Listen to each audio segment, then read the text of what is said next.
ਵਾਹਿਗੁਰੂ ਜੀ ਕਾ ਖਾਲਸਾ ਵਾਹਿਗੁਰੂ ਜੀ ਕੀ ਫਤਿਹ। ਗੁਰੂ ਪਿਆਰੀ ਗੁਰੂ ਸਵਾਰੀ ਪਰਮ ਸਤਿਕਾਰਯੋਗ ਸਾਧ ਸੰਗਤ ਜੀਓ, ਜਿਵੇਂ ਕਿ ਆਪ ਸਾਰੀਆਂ ਸੰਗਤਾਂ ਜਾਣਦੀਆਂ ਕਿ ਜਿਹੜੇ ਮਹਾਂਪੁਰਖ ਹੁੰਦੇ ਆ ਉਹ ਤਿੰਨ ਪ੍ਰਕਾਰ ਦੇ ਹੁੰਦੇ ਆ। ਪਹਿਲੇ ਮਹਾਂਪੁਰਖ ਹੁੰਦੇ ਆ ਇੱਕ ਬਾਂਸ ਦੀ ਨਿਆਈ, ਦੂਸਰੇ ਹੁੰਦੇ ਆ ਇੱਕ ਬੇੜੀ ਦੀ ਨਿਆਈ, ਅਤੇ ਤੀਸਰੇ ਹੁੰਦੇ ਆ ਜਹਾਜ਼ ਦੀ ਨਿਆਈ। ਦੇਖੋ, ਜਿਹੜੇ ਮਹਾਂਪੁਰਖ ਬਾਂਸ ਦੀ ਨਿਆਈ ਹੁੰਦੇ ਆ ਉਹ ਕੇਵਲ ਤੇ ਕੇਵਲ ਆਪ ਤਰਦੇ ਆ, ਪਰ ਦੂਸਰੇ ਨੂੰ ਤਾਰਨ ਦੇ ਸਮਰੱਥ ਨਹੀਂ ਹੁੰਦੇ। ਜਿਵੇਂ ਕੋਈ ਬਾਂਸ ਦੇ ਉੱਤੇ ਸਵਾਰ ਹੋ ਜਾਵੇ, ਨਦੀ ਪਾਰ ਕਰਨੀ ਹੋਵੇ, ਪਰ ਬਾਂਸ ਉਹਨੂੰ ਨਦੀ ਪਾਰ ਨਹੀਂ ਕਰਾ ਸਕਦਾ। ਕਿਉਂਕਿ ਉਹ ਆਪ ਅੰਦਰੋਂ ਖਾਲੀ ਹੁੰਦਾ ਹੈਗਾ ਅਤੇ ਇਹ ਛੇਤੀ ਡੁੱਬ ਜਾਂਦਾ। ਅਤੇ ਦੂਸਰਾ ਕੀ ਹੈ ਕਿ ਇੱਕ ਬੇੜੀ ਹੈ। ਹੁਣ ਬੇੜੀ ਦੇ ਉੱਤੇ ਕੁਛ ਮੁਸਾਫਰ ਬੈਠੇ ਆ, ਲੇਕਿਨ ਬੇੜੀ ਦੀ ਇੱਕ ਸੀਮਾ ਹੈਗੀ ਆ। ਅਗਰ ਸੀਮਾ ਤੋਂ ਵੱਧ ਭਾਰ ਬੇੜੀ 'ਤੇ ਅਸੀਂ ਪਾ ਦਈਏ ਤਾਂ ਬੇੜੀ ਪਾਣੀ ਦੇ ਵਿੱਚ ਡੁੱਬ ਜਾਂਦੀ ਆ। ਅਤੇ ਤੀਸਰਾ ਮਹਾਂਪੁਰਖ ਦੱਸਦੇ ਆ, ਇੱਕ ਹੁੰਦਾ ਹੈ ਜਹਾਜ਼। ਹੁਣ ਜਹਾਜ਼ ਦੇ ਉੱਤੇ ਹਜ਼ਾਰਾਂ ਮੁਸਾਫਰ ਇੱਕੋ ਵਾਰ ਬੈਠ ਕੇ ਅਤੇ ਉਹ ਸਮੁੰਦਰ ਵੀ ਪਾਰ ਕਰ ਸਕਦੇ ਆ। ਸੋ ਇਸੇ ਕਰਕੇ ਗੁਰਬਾਣੀ 'ਚ ਆਖਿਆ, ਨਾਨਕ ਨਾਮ ਜਹਾਜ਼ ਹੈ ਚੜ੍ਹੇ ਸੋਤਰੇ ਪਾਰ। ਇਸ ਕਰਕੇ ਜਿਹੜੇ ਸੰਤ ਮਹਾਂਪੁਰਖ ਹੁੰਦੇ ਆ ਪੂਰਨ, ਉਹ ਜਹਾਜ਼ ਦੀ ਨਿਆਈ ਹੁੰਦੇ ਆ। ਅਤੇ ਇਹਨਾਂ ਜਹਾਜ਼ਾਂ ਦੀ ਨਿਆਈ ਦੀ ਤਰ੍ਹਾਂ ਇਹੋ ਜਿਹੇ ਮਹਾਂਪੁਰਖ ਸੰਤ ਮਹਾਂਪੁਰਖ ਬਾਬਾ ਈਸ਼ਰ ਸਿੰਘ ਜੀ ਨਾਨਕਸਰ ਕਲੇਰਾਂ ਵਾਲੇ ਹੋਏ ਆ। ਕਿਉਂ? ਇਹੋ ਜਿਹੇ ਮਹਾਂਪੁਰਖ ਕਰੋੜਾਂ ਵਿੱਚੋਂ ਕੋਈ ਬਿਰਲਾ ਹੀ ਹੁੰਦਾ। ਆਪ ਸੰਗਤਾਂ ਨੇ ਸੰਤ ਮਹਾਂਪੁਰਖ ਬਾਬਾ ਈਸ਼ਰ ਸਿੰਘ ਜੀ ਦੀਆਂ ਲੜੀਵਾਰ ਚੱਲ ਰਹੀਆਂ ਪ੍ਰਸੰਗ ਕਥਾ ਦੇ ਵਿੱਚੋਂ ਉਹਨਾਂ ਦੇ ਦਰਸ਼ਨ ਕੀਤੇ ਆ। ਪਰ ਕੁਝ ਕਥਾਵਾਂ ਐਸੀਆਂ ਹੁੰਦੀਆਂ ਹੈਗੀਆਂ ਕਿ ਜਿਨ੍ਹਾਂ ਨੂੰ ਦੇਖ ਕੇ ਆਮ ਸਧਾਰਨ ਆਦਮੀ ਜਿਹੜਾ ਉਹ ਦੰਗ ਰਹਿ ਜਾਂਦਾ ਹੈਗਾ। ਕਿਉਂਕਿ ਮਹਾਂਪੁਰਖਾਂ ਦੇ ਨਾਲ ਜਿਹਨੇ ਗੁਰਮੁਖ ਵਿਅਕਤੀਆਂ ਦਾ ਸੰਗਤ ਹੁੰਦੀ ਆ, ਮਿਲਾਪ ਹੁੰਦਾ, ਪ੍ਰੇਮ ਪਿਆਰ ਹੁੰਦਾ ਹੈ। ਸੋ ਇਹੋ ਜਿਹੇ ਮਹਾਂਪੁਰਖਾਂ ਦੀ ਰੱਖਿਆ ਜਿਹੜੀ ਆ ਉਹਨਾਂ ਟਾਈਮਾਂ ਦੇ ਵਿੱਚ ਉਹ ਕੇਵਲ ਤੇ ਕੇਵਲ ਮਹਾਂਪੁਰਖ ਹੀ ਕਰ ਸਕਦੇ, ਦੂਸਰਾ ਕੋਈ ਨਹੀਂ ਕਰ ਸਕਦਾ। ਜਿੱਥੇ ਕੋਈ ਸੰਸਾਰੀ ਢਾਡਾ ਕਾਰਜ ਨਾ ਹੋਵੇ ਜਾਂ ਕੋਈ ਸੰਸਾਰੀ ਕਿਸੇ ਵੀ ਚੀਜ਼ ਦੀ ਪਕੜ ਢਾਡੇ ਤੱਕ ਨਾ ਪਹੁੰਚ ਸਕੇ, ਨਾ ਉੱਥੇ ਸਾਇੰਸ ਦੇ ਹੀਲੇ ਵਸੀਲੇ ਪਹੁੰਚ ਸਕਣ, ਔਰ ਖ਼ਾਸ ਕਰਕੇ ਉਹ ਸਮਾਂ ਜਦੋਂ ਮੌਤ ਦਾ ਸਮਾਂ ਆਵੇ ਤਾਂ ਉਸ ਮੌਤ ਦੇ ਸਮੇਂ ਦੇ ਵਿੱਚ ਕੀਤੀ ਹੋਈ ਬੇਨਤੀ ਮਹਾਂਪੁਰਖਾਂ ਦੇ ਚਰਨਾਂ ਦੇ ਵਿੱਚ ਮਨ ਦੀ ਰਫਤਾਰ ਨਾਲੋਂ ਵੀ ਤੇਜ਼ ਪਹੁੰਚਦੀ ਆ। ਅਤੇ ਉਸੇ ਟਾਈਮ ਮਹਾਂਪੁਰਖ ਜਿਹੜੇ ਆ ਆਪਣੇ ਪ੍ਰੇਮੀ ਦੀ ਉਸ ਬੇਨਤੀ ਦੇ ਉੱਤੇ ਉਹਦੇ ਪਾਸ ਸ਼ੀਘਰ ਹੀ ਪਹੁੰਚ ਜਾਂਦੇ ਆ। ਸੋ ਇਹ ਘਟਨਾ ਜਿਹੜੀ ਆ ਇਹ ਸਰਦਾਰ ਮਹਿੰਦਰ ਸਿੰਘ ਹੋਣਾ ਦੇ ਨਾਲ ਵਾਪਰੀ ਸੀ ਉਹਨਾਂ ਟਾਈਮਾਂ ਦੇ ਵਿੱਚ, ਜਦੋਂ ਸੰਤ ਮਹਾਂਪੁਰਖ ਬਾਬਾ ਈਸ਼ਰ ਸਿੰਘ ਜੀ ਝੋਰੜੀ ਰਹਿੰਦੇ ਸੀਗੇ। ਸਰਦਾਰ ਮਹਿੰਦਰ ਸਿੰਘ ਇਹ ਪਿੰਡ ਡੱਲੇ ਦੇ ਹੋਏ ਆ। ਇਹ ਮਹਾਂਪੁਰਖਾਂ ਦੇ ਨਾਲ ਬੜਾ ਪ੍ਰੇਮ ਕਰਦੇ ਸੀ, ਸਤਸੰਗ ਕਰਦੇ ਹੁੰਦੇ ਸੀ ਉਹਨਾਂ ਟਾਈਮਾਂ 'ਚ।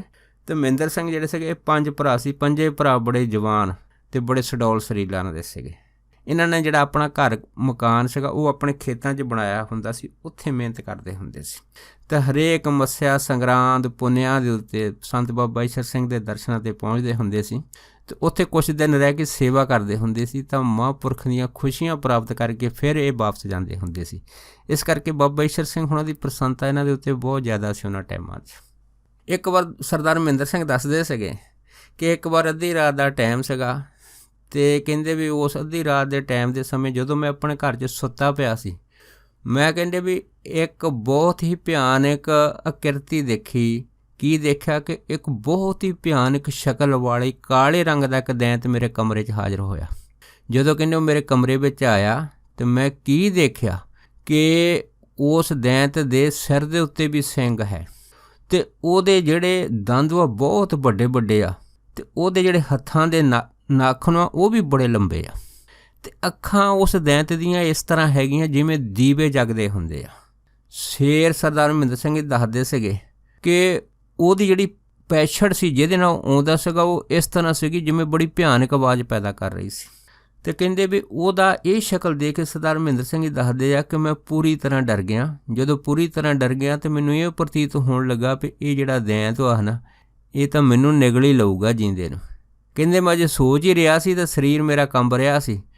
ਕਹਿੰਦੇ ਵੀ ਮੇਰੀ ਸੋਚ ਬਿਲਕੁਲ ਸੱਚ ਹੋਈ ਜਦੋਂ ਉਸ ਦੈਂਤ ਨੇ ਮੇਰੇ ਵੱਲ ਦੇਖ ਕੇ ਮੂੰਹ ਵੱਡਾ ਸਾਰਾ ਖੋਲ੍ਹ ਲਿਆ।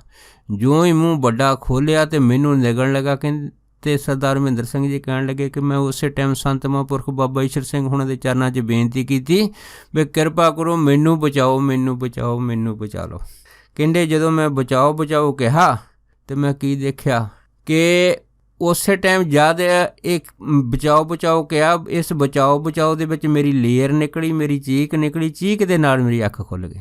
ਜਦ ਅੱਖ ਖੋਲ੍ਹੀ ਕਹਿੰਦੇ ਸੀਗਾ ਤਾਂ ਸੁਪਨਾ ਹੀ, ਪਰ ਉਹ ਸੁਪਨਾ ਜਿਹੜਾ ਸੀ ਉਹ ਬਿਲਕੁਲ ਕਹਿੰਦੇ ਉਹ ਹਕੀਕਤ 'ਚ ਹੀ ਸੀਗਾ। ਬਾਹਰ ਇਸੇ ਤਰ੍ਹਾਂ ਮੇਰੇ ਕਮਰੇ 'ਚ ਹੋ ਰਿਹਾ ਸੀ, ਉਹੀ ਉਹ ਕਿਰਤੀ ਬੜੀ ਭਿਆਨਕ ਖੜੀ ਸੀ। ਉਸੇ ਟਾਈਮ ਕਹਿੰਦੇ ਸੰਤ ਮਹਾਂਪੁਰਖ ਬਾਬਾ ਈਸ਼ਰ ਸਿੰਘ ਜੀ ਮੇਰੇ ਕਮਰੇ ਵਿੱਚ ਹੀ ਪ੍ਰਗਟ ਹੋ ਗਏ।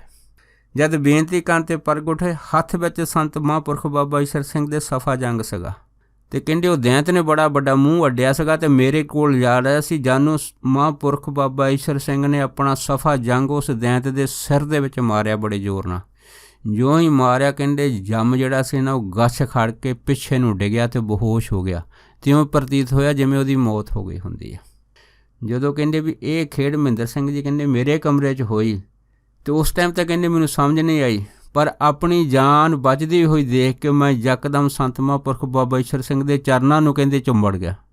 ਚੁੰਬੜ ਕੇ ਤਾਂ ਕਹਿੰਦੇ ਵੀ ਮੈਂ ਹੈ ਨਾ ਵੀ ਜਦੋਂ ਉਹਨਾਂ ਦੇ ਚਰਨਾਂ ਦੇ ਉੱਤੇ ਮੱਥਾ ਟੇਕਿਆ, ਸ਼ੁਕਰੀਆ ਕੀਤਾ ਕਿ ਮਹਾਂਪੁਰਖਾਂ ਨੇ ਮੇਰੀ ਬੇਨਤੀ ਸਵੀਕਾਰ ਕਰਕੇ ਇੱਕ ਛਿਣ 'ਚ ਕਮਰੇ 'ਚ ਪ੍ਰਗਟ ਹੋ ਗਏ ਅਤੇ ਇਸ ਦਿਨ ਤੋਂ ਮੇਰੀ ਰੱਖਿਆ ਕਰ ਦਿੱਤੀ। ਅਤੇ ਪਰ ਕਹਿੰਦੇ ਮੇਰੀ ਹੈਰਾਨੀ ਦੀ ਹੱਦ ਉਦੋਂ ਨਾ ਰਹੀ, ਅਤੇ ਜਦੋਂ ਮੈਂ ਮਹਾਂਪੁਰਖਾਂ ਦੇ ਚਰਨਾਂ 'ਚ ਆਪਣਾ ਸੀਸ ਰੱਖਿਆ ਸੀਗਾ, ਬੜੇ ਪ੍ਰੇਮ ਸ਼ਰਧਾ ਦੇ ਨਾਲ ਅਰਦਾਸ ਬੇਨਤੀ ਕਰ ਰਿਹਾ ਸੀਗਾ, ਜਦੋਂ ਮੈਂ ਆਪਣਾ ਸੀਸ ਚੱਕਿਆ ਤਾਂ ਮੈਂ ਕੀ ਦੇਖਿਆ ਕਿ ਕਮਰਾ ਤਾਂ ਮੇਰਾ ਉਹੀ ਆ, ਮੈਂ ਤਾਂ ਜਾਗਦਾ ਪੂਰੀ ਤਰ੍ਹਾਂ, ਗੱਲਬਾਤ ਵੀ ਮੇਰੇ ਸਾਹਮਣੇ ਹੋਈ, ਪਰ ਨਾ ਤਾਂ ਉੱਥੇ ਦੈਂਤ ਸੀਗਾ ਨਾ ਸੰਤ ਮਹਾਂਪੁਰਖ ਬਾਬਾ ਈਸ਼ਰ ਸਿੰਘ ਜੀ। ਸਾਰੀ ਖੇਡ ਅਦ੍ਰਿਸ਼ ਹੋ ਗਈ ਇੱਕ ਛਿਣ ਦੇ ਵਿੱਚ ਹੀ। ਉਹ ਮੇਰਾ ਘਰ ਸਰਦਾਰ ਮਹਿੰਦਰ ਸਿੰਘ ਦੇ ਮੇਰਾ ਘਰ ਹੀ ਰਿਹਾ, ਪਰ ਐਸੀ ਕਹਿੰਦੇ ਖੇਡ ਵਾਪਰੀ। ਮੈਂ ਹੈਰਾਨ ਹੋ ਗਿਆ ਵੀ ਸਭ ਕੁਛ ਤਾਂ ਮੇਰੇ ਇੱਥੇ ਜਾਗਦੇ ਹੋਇਆ ਹੈਗਾ, ਉਹ ਦੈਂਤ ਵੀ ਕਿੱਧਰ ਚੱਲ ਗਿਆ, ਉਹ ਜਿਹੜੀ ਭਿਆਨਕ ਸ਼ਕਲ ਸੀਗੀ ਤਾਂ ਮਹਾਂਪੁਰਖ ਵੀ ਪਤਾ ਕਿੱਥੇ ਚੱਲ ਗਿਆ।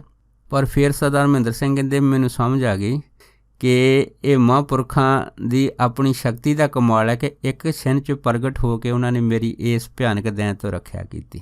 ਖੈਰ ਉਸ ਤੋਂ ਬਾਅਦ ਸਰਦਾਰ ਮਹਿੰਦਰ ਸਿੰਘ ਕਹਿਣ ਲੱਗੇ ਕਿ ਹੌਲੀ ਹੌਲੀ ਜਦੋਂ ਮੈਂ ਥੋੜ੍ਹਾ ਜਿਹਾ ਸਹੀ ਹੋ ਗਿਆ, ਮੇਰੇ ਜਿਹੜੇ ਸਾਹ ਸੀ ਜੋ ਬੜੇ ਤੇਜ਼ ਆ ਰਹੇ ਸੀ ਡਰ ਦੇ ਕਾਰਨ, ਹੌਲੀ ਹੌਲੀ ਜਦੋਂ ਸ਼ਾਂਤ ਹੋ ਗਏ, ਉਸ ਤੋਂ ਬਾਅਦ ਕਹਿੰਦੇ ਫਿਰ ਮੈਂ ਉੱਠ ਕੇ ਨਾ ਇਸ਼ਨਾਨ ਕੀਤਾ। ਇਸ਼ਨਾਨ ਕਰਕੇ ਫਿਰ ਕਹਿੰਦੇ ਵੀ ਮੈਂ ਦੇਗ ਤਿਆਰ ਕੀਤੀ, ਆਪਣਾ ਦੇਗ ਤਿਆਰ ਕਰਕੇ ਆਪਣਾ ਨਿਤਨੇਮ ਕੀਤਾ, ਅਤੇ ਕੁਛ ਦਹੀਂ ਕਹਿੰਦੇ ਵੀ ਮੈਂ ਆਪਣੀਆਂ ਮੱਝਾਂ ਦਾ ਦਧੂਨੇ ਵਿੱਚੋਂ ਕੱਢ ਕੇ ਸਾਰਾ ਕੁੱਜਾ ਭਰ ਲਿਆ, ਅਤੇ ਪ੍ਰਸ਼ਾਦ ਅਤੇ ਦਹੀਂ ਲੈ ਕੇ ਸਿੱਧਾ ਕਹਿੰਦੇ ਮੈਂ ਹੈ ਨਾ ਝੋਰੜੀ ਸਾਹਿਬ ਮਹਾਂਪੁਰਖਾਂ ਦੇ ਚਰਨਾਂ 'ਚ ਪਹੁੰਚ ਗਿਆ।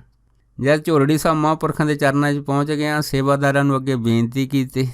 ਕਹਿੰਦੇ ਉਹ ਸੇਵਾਦਾਰਾਂ ਨੇ ਕਿਹਾ ਬਈ ਸਰਦਾਰ ਮਹਿੰਦਰ ਸਿੰਘ ਹੁਣੀ ਆਪ ਦੇ ਦਰਸ਼ਨ ਕਰਨ ਆਏ, ਤਾਂ ਬਾਬਾ ਜੀ ਕਹਿੰਦੇ ਵੀ ਉਹਨਾਂ ਨੂੰ ਭੇਜ ਦਿਓ। ਕਹਿੰਦੇ ਵੀ ਮੈਂ ਸੰਤ ਮਹਾਂਪੁਰਖ ਬਾਬਾ ਈਸ਼ਰ ਸਿੰਘ ਹੁਣਾਂ ਦੇ ਚਰਨਾਂ 'ਚ ਜਾ ਕੇ ਮੱਥਾ ਟੇਕਿਆ ਅਤੇ ਘਰੋਂ ਲਿਆਂਦਾ ਹੋਇਆ ਪ੍ਰਸ਼ਾਦ ਅਤੇ ਦਹੀਂ ਉਹਨਾਂ ਦੇ ਮੂਹਰੇ ਰੱਖ ਦਿੱਤਾ। ਜਦੋਂ ਕਹਿੰਦੇ ਮੈਂ ਪ੍ਰਸ਼ਾਦ ਅਤੇ ਦਹੀਂ ਰੱਖਿਆ ਅਤੇ ਕਹਿੰਦੇ ਮਹਾਂਪੁਰਖਾਂ ਨੇ ਮੇਰੇ ਵੱਲ ਦੇਖਿਆ, ਮੈਨੂੰ ਕਹਿਣ ਲੱਗੇ ਹਾਂ ਮਹਿੰਦਰ ਸਿੰਘ ਕੀ ਹਾਲ ਹੈ। ਕਹਿੰਦੇ ਵੀ ਮੈਂ ਮਹਾਂਪੁਰਖਾਂ ਨੇ ਜਦੋਂ ਮੈਨੂੰ ਇੰਨੀ ਗੱਲ ਕਹੀ ਅਤੇ ਮੈਂ ਕਿਹਾ ਮਹਾਂਪੁਰਖ ਅਗਰ ਤੁਸੀਂ ਨਾ ਹੁੰਦੇ ਤਾਂ ਮੈਂ ਤਾਂ ਰਾਤ ਹੀ ਲੁੱਟਿਆ ਜਾਣਾ ਸੀਗਾ।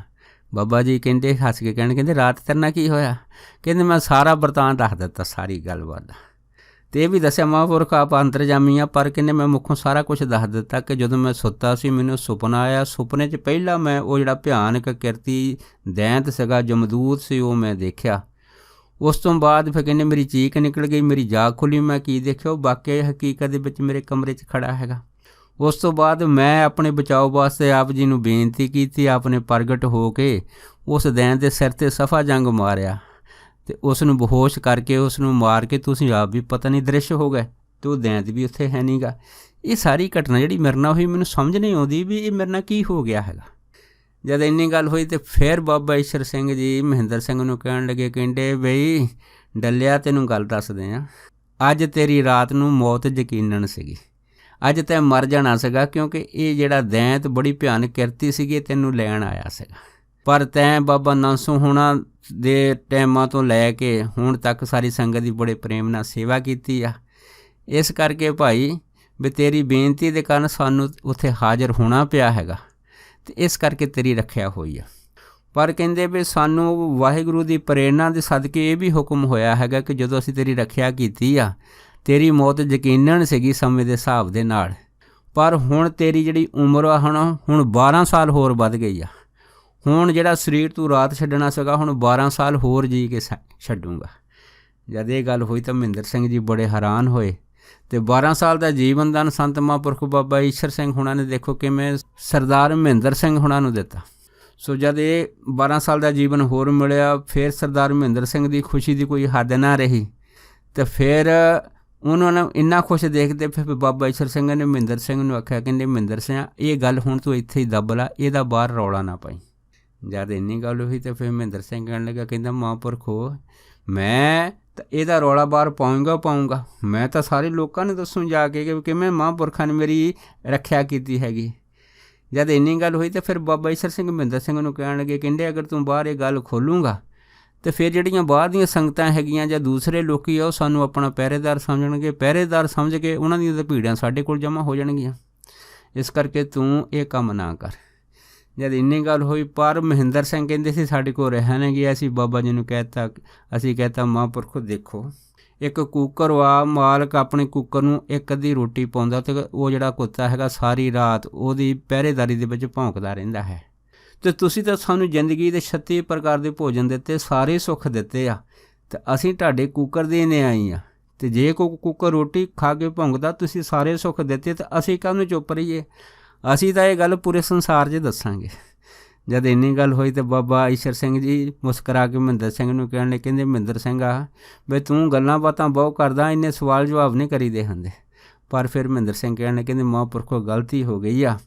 ਉਸ ਤੋਂ ਬਾਅਦ ਫਿਰ ਬਾਬਾ ਈਸ਼ਰ ਸਿੰਘ ਜੀ ਚੁੱਪ ਕਰ ਗਏ। ਪਰ ਉਸ ਤੋਂ ਬਾਅਦ ਫਿਰ ਮਹਿੰਦਰ ਸਿੰਘ ਤੋਂ ਰਿਹਾ ਨਹੀਂ ਗਿਆ। ਉਹਨੇ ਇਹ ਜਿਹੜੀ ਆਪਣੇ ਨਾਲ ਹੋਈ ਸੀ ਘਟਨਾ ਕਿ ਕਿਵੇਂ ਉਹਨਾਂ ਨੂੰ ਮੌਤ ਦੇ ਮੂੰਹ ਦੇ ਵਿੱਚੋਂ ਜਦੋਂ ਇੱਕ ਭਿਆਨਕ ਸ਼ਕਲ ਦੀ ਆਕ੍ਰਿਤੀ ਨੂੰ ਲੈਣ ਆਈ ਸੀ, ਅਤੇ ਇਸ ਤੋਂ ਮਹਾਂਪੁਰਖਾਂ ਨੇ ਇਸ ਭਿਆਨਕ ਸੂਰਤ ਤੋਂ ਬਚਾ ਕੇ ਕਿਵੇਂ ਮੈਨੂੰ 12 ਸਾਲ ਦੀ ਇੱਕ ਹੋਰ ਨਵੀਂ ਜ਼ਿੰਦਗੀ ਬਖਸ਼ੀ ਆ। ਅਤੇ ਇਹ ਹੈ ਸੰਤ ਮਹਾਂਪੁਰਖ ਬਾਬਾ ਈਸ਼ਰ ਸਿੰਘ ਹੋਣਾ ਦੇ ਦਰਸ਼ਨਾਂ ਦਾ ਕਮਾਲ, ਉਹਨਾਂ ਦੀ ਸੇਵਾ ਦਾ ਕਮਾਲ ਅਤੇ ਮਹਾਂਪੁਰਖਾਂ ਦੇ ਪ੍ਰੇਮ ਦਾ ਕਮਾਲ। ਸੋ ਸਰਦਾਰ ਮਹਿੰਦਰ ਸਿੰਘ ਵਰਗੇ ਇੱਕ ਨਹੀਂ ਅਨੇਕਾਂ ਵੀ ਹੋਰ ਸਿੱਖ ਸੰਗਤਾਂ ਹੈਗੀਆਂ ਜਿਨ੍ਹਾਂ ਦੀ ਸਮੇਂ-ਸਮੇਂ 'ਤੇ ਸੰਤ ਮਹਾਂਪੁਰਖ ਬਾਬਾ ਈਸ਼ਰ ਸਿੰਘ ਹੋਣਾ ਨੇ ਰੱਖਿਆ ਕੀਤੀ ਆ। ਅਤੇ ਉਹਨਾਂ ਦੇ ਘਰ ਅੱਜ ਆਪਾਂ ਦੇਖਦੇ ਹਾਂ ਕਿ ਜਿੰਨੇ ਵੀ ਸੇਵਾ ਕੀਤੀ ਆ ਉਹਨਾਂ ਦੇ ਘਰ ਦੇ ਪਰਿਵਾਰਾਂ ਦੇ ਪੋਤੇ ਪੋਤਰੇ ਜਿਹੜੇ ਆ ਉਹ ਕਰੋੜਾਂ ਰੁਪਈਆਂ 'ਚ ਖੇਲਦੇ ਆ, ਔਰ ਇਹ ਮਹਾਂਪੁਰਖਾਂ ਦੀ ਕਿਰਪਾ ਦਾ ਸਦਕਾ ਹੀ ਆ। ਇਸ ਘਟਨਾ ਤੋਂ ਬਾਅਦ ਜਦੋਂ ਸਰਦਾਰ ਮਹਿੰਦਰ ਸਿੰਘ ਜੀ ਘਰ ਆਏ ਸੀ ਅਤੇ ਘਰ ਆ ਕੇ ਉਹਨਾਂ ਨੇ ਕੀ ਦੇਖਿਆ ਕਿ ਉਹ ਜਿਹੜਾ ਦੈਂਤ ਭਿਆਨਕ ਸ਼ਕਲ ਵਾਲਾ ਸੀਗਾ ਉਹਦੇ ਉਸ ਦੇ ਕਮਰੇ ਦੇ ਵਿੱਚ ਪੈਰਾਂ ਦੇ ਨਿਸ਼ਾਨ ਲੱਗੇ ਹੋਏ ਸੀ। ਉਸ ਤੋਂ ਬਾਅਦ ਸਰਦਾਰ ਮਹਿੰਦਰ ਸਿੰਘ ਹੁਣਾਂ ਨੇ ਇੱਕ ਖੋਜੀ ਲਿਆਂਦਾ।